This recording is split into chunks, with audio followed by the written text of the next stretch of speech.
네, 코로나19와 관련된 여러 가지 정보 추려서 알려드리는 시간입니다. 어제 확진자가 워낙 많이 나와서 마음이 다시 또 무거워졌는데요. 자, 이슬기 아나운서, 방역 지침 어기는 분들이 참 많아요. 오늘 첫 번째 소식도 그거와 관련된 거죠? 그렇습니다. 오늘 0시를 기준으로 한 건데요. 해외 유입 확진 외국인이 격리 명령 등 방역 조치를 위반하거나 PCR 검사 결과를 허위로 제출하는 등 귀책 사유가 있게 되면 치료비 전액을 부담해야 합니다. 네. 치료비에는 격리실 입원료와 치료비, 식대 등이 포함되는데요.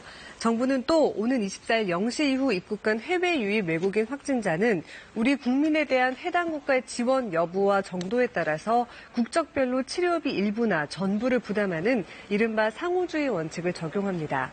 다만 건강보험에 가입한 장기 체류 외국인은 건강보험을 적용하고요. 국내에서 감염된 외국인에 대해선 지역사회 전파 차단을 위해서 현재와 같이 지원을 하게 됩니다. 네.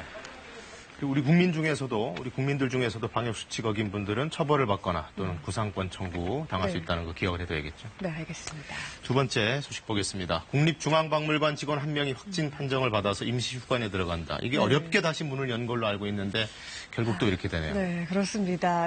지난 15일 저녁에 직원 한 명이 코로나19 확진 판정을 받게 되면서 어제부터 잠정 휴관에 들어갔습니다.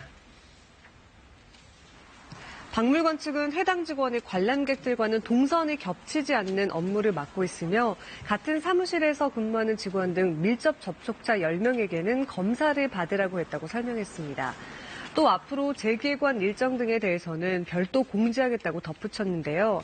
한편 서울 경기 지역의 사회적 거리두기 2단계가 시행됨에 따라 16개 국공립 문화예술시설은 방역 지침에 따라 제한적으로 운영됩니다. 전자출입 명부 작성과 마스크 착용은 필수고요. 시간대별 인원 조정, 사전 예약제 등의 방역 조치도 제한됩니다. 네, 주말 사이에 다시 문을 닫게 된 곳들이 많더라고요. 네, 맞습니다. 세 번째 내용 보겠습니다. 네.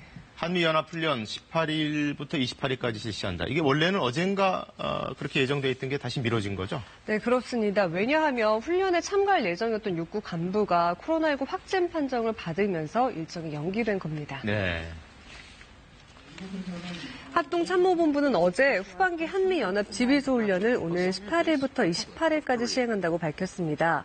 훈련 규모도 코로나19 상황을 고려해서 예년보다 많이 축소되는데요. 전시작전 통제권 전환을 위한 본격적 검증 역시 사실상 다음으로 미뤄지게 됐습니다. 자, 여러 계획들이 또 뒤틀리고 있네요. 네. 답답합니다. 오늘 여기까지 듣겠습니다.